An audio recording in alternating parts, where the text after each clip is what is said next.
Assalamualaikum warahmatullahi wabarakatuh dan salam sejahtera kepada Ustaz Wan Helmi Syahriman bin Wan Ahmad. Hari ini kumpulan kami ingin membentangkan perbentangan kajian yang bertajuk Perlindungan Kanak-kanak di dalam kos CTU 552. Kumpulan kami terdiri daripada 4 ahli kumpulan. Yang pertama Muhammad Syazwi bin Muhammad Anafiah, yang kedua Muhammad Rafiq bin Mat Jalani, yang ketiga Harid Iskandar bin Aminuddin, dan yang keempat Muhammad Fahim bin Murad. Jadi seperti mana yang telah saya nyatakan pada permulaan tadi, tajuk kumpulan kami ialah Perlindungan Kanak-kanak. Kanak-kanak ini merupakan satu tanggungjawab yang amat berat dan juga besar bagi kita semua demi menjaga dan memastikan kelestarian kehidupan mereka di masa hadapan dan masa kini. Jadi kita semua perlu berganding bahu, saling tolong-menolong dan bersama-sama menjaga keamanan dan keharmonian kehidupan mereka. Kita beralih kepada bahagian seterusnya, iaitu sedikit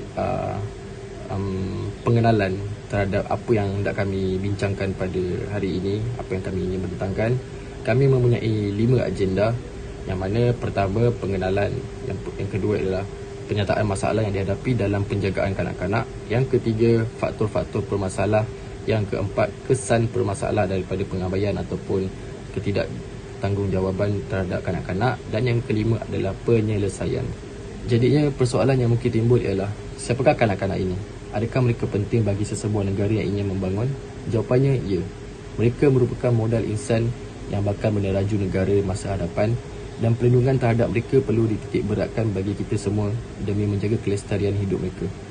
Perkara yang perlu diambil berat iaitu seperti perlindungan kanak-kanak daripada pengabaian, penderaan dan juga eksploitasi kanak-kanak adalah sangat penting pada masa kini.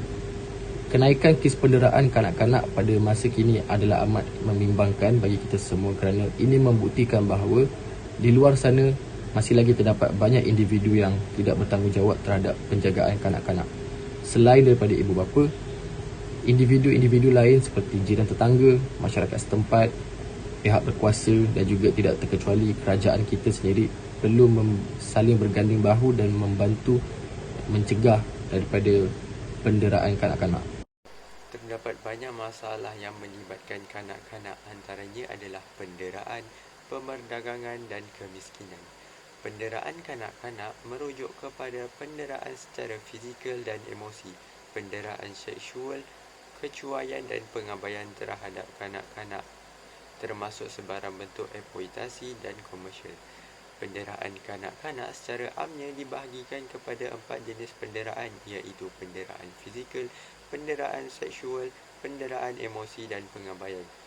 Penderaan kanak-kanak berlaku di mana sahaja, termasuklah di dalam Malaysia, namun ianya kurang dilaporkan kepada pihak-pihak yang berwajib. Kes yang dilaporkan hanyalah sebahagian kecil berbanding kes-kes penderaan yang tidak dilaporkan. Seterusnya adalah pemerdagangan. Pemerdagangan merupakan bentuk penghambaan secara moden dan jenayah terancang yang mencaburi hak serta mengancam keselamatan. Antara sebab utama adalah kemiskinan, masalah domestik dan permintaan kanak-kanak yang banyak. Akhir sekali adalah kemiskinan. Kemiskinan semenjak pandemik COVID-19 berlaku, jumlah kanak-kanak telah meningkat. Hal ini membuatkan banyak keluarga tidak mampu untuk menabung barangan keperluan harian mereka. Antara faktor berlakunya masalah kanak-kanak adalah keganasan rumah tangga, masalah ekonomi, tekanan dan gangguan emosi. Keganasan rumah tangga, kanak-kanak terdedah dengan konflik keganasan fizikal dan permasalahan mental. Penyalahgunaan bahan seperti alkohol dan dadah boleh menyebabkan kanak-kanak terdedah dengan bahan yang berbahaya. Seterusnya adalah masalah ekonomi. Ibu bapa yang menjual anak-anak mereka ke luar negara demi mendapatkan keuntungan. Ibu bapa dapat hidup dengan aman kerana mereka mendapat hasil daripada jualan ke anak mereka. Namun begitu, perkara yang dilakukan terhadap kanak-kanak seperti pemerdagangan organ, buruh paksaan dan pengurusan adalah sangat kejam. Sekali adalah tekanan dan gangguan emosi. Ibu bapa yang mengalami tekanan dan gangguan emosi boleh mengakibatkan kes penderaan kanak-kanak. Antara perkara yang menyebabkan stres adalah adalah berada di tempat kerja, masalah kewangan dan juga kerenah kanak-kanak. Faktor yang pertama adalah kesan permasalahan, gangguan fizikal dan mental. Penderitaan fizikal atau seksual boleh meninggalkan kesan trauma dan kecacatan yang fizikal berpanjangan.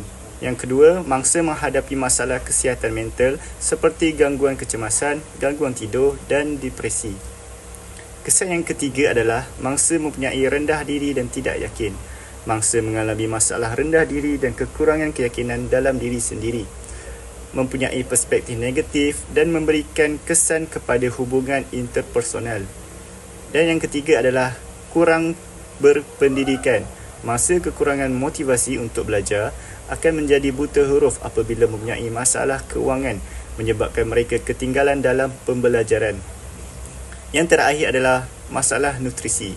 Malnutrisi disebabkan oleh kemiskinan untuk menyediakan diet yang sihat dan seimbang kepada anak-anak, menyebabkan kanak-kanak mempunyai masalah seperti kekurangan sumber makanan. Perubahan iklim seperti pemanasan global, banjir dan kemarau menyebabkan kekurangan bekalan makanan.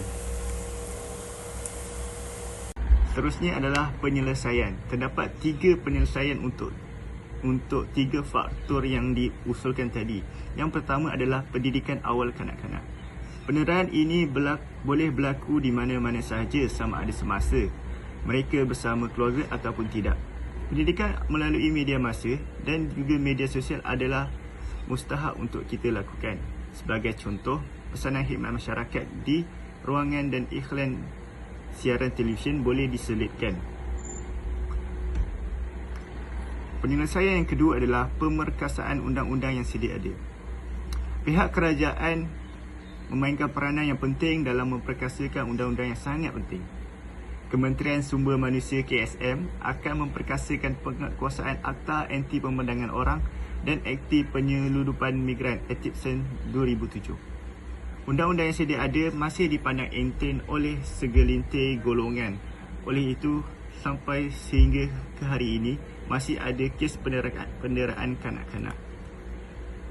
Sebagaimana yang telah dinyatakan sebelum ini, Malaysia telah pun melaksanakan dasar pendidikan sekolah rendah untuk semua, pemeriksaan untuk semua dan juga program khusus untuk kanak-kanak miskin dan isi rumah miskin. Data jelas menunjukkan bagaimana kemiskinan dan ketidaksamarataan yang bersilang menyebabkan kanak-kanak mudah terdedah kepada pergerakan sosial dan pengecualian sosial. Strategi jaminan sosial juga adalah unsur yang penting dalam keberkesanan dasar yang bertindak kepada ekonomi yang buruk. Menangani bukan sahaja kelemahan yang disebabkan oleh keadaan semasa, tetapi ia juga lebih bersiap sedia ke arah masa depan yang tidak menentu. Antara kos-kos yang perlu ditangani adalah allowance penjagaan kanak-kanak termasuk kesihatan mereka, pemakanan dan cuti bersalin kepada ibu-ibu, cukai ke atas makan minum yang bergula, ruang yang selamat dan kondusif untuk kanak-kanak bermain dan belajar, dan akhir sekali menyemak semula angka tunjuk kemiskinan. Dalam kesimpulannya, perlindungan kanak-kanak ini adalah tanggungjawab bersama masyarakat, kerajaan dan juga badan-badan yang berkepentingan untuk memastikan mereka dapat tumbuh dan berkembang dalam persekitaran yang selamat dan juga kondusif. Pendidikan awal mengenai isu ini perlulah diberikan kepada masyarakat sejagat. Penguatkuasaan undang-undang dan juga jaminan perlindungan sosial seperti allowance penjagaan sejagat kanak-kanak dan bantuan pemakanan. Dengan langkah-langkah ini, diharapkan dapat mencipta persekitaran yang lebih baik, yang lebih selamat untuk kanak-kanak berkembang. Hal ini juga dapat mengurangkan kesan buruk penderaan dan perdagangan, serta dapat memberikan peluang yang lebih baik kepada mereka. Itu sahaja daripada kami. Sekian, terima kasih. Dan pada hari ini, Kementerian Pembangunan Wanita, Keluarga dan Masyarakat KPWKM telah mengeluarkan kenyataan berhubung penderaan kanak-kanak. Dan melalui Jabatan Kebajikan Masyarakat, apa yang dikeluarkan dan dikongsikan oleh KPWKM adalah berkenaan dengan jumlah kes penderaan kanak-kanak yang mana dicatatkan dari tempoh Januari hingga Mei 2023 yang mana jumlah kes penderaan adalah pada 2,959 kes dan kes ini melibatkan 4 jenis penderaan iaitu melibatkan kes fizikal, seksual, emosi dan juga pengabaian kanak-kanak. Dan kalau kita nak lihat daripada 3 negeri yang mencatatkan kes tertinggi bagi penderaan kes kanak-kanak ini, 3 negeri itu adalah Selangor, Sabah dan juga Kuala Lumpur yang mana kes penderaan tertinggi direkodkan di Selangor iaitu dengan 647 kes, di Sabah 333 kes dan wilayah Persekutuan Kuala Lumpur 326 kes.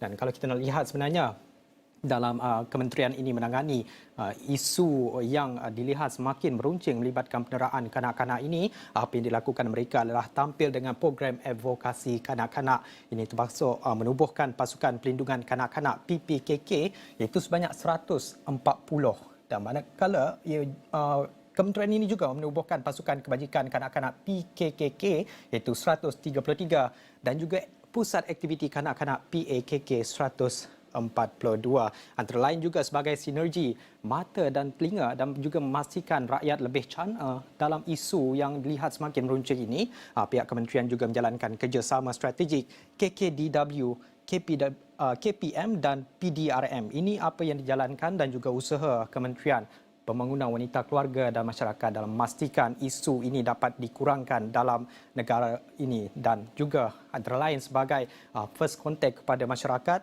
Pihak kementerian juga tampil dengan talian kasih iaitu mereka yang mempunyai masalah ataupun mendengar sebarang masalah berkenaan dengan penderaan kanak-kanak boleh melaporkan kepada talian kasih menerusi talian 15999 atau WhatsApp sahaja 0192615999. Ini merupakan usaha progresif yang dijalankan oleh Kementerian Pembangunan Wanita, Keluarga dan Masyarakat KPWM yang mana dalam memastikan isu penderaan kanak-kanak ini dapat ditangani secara berterusan dan juga secara progresif.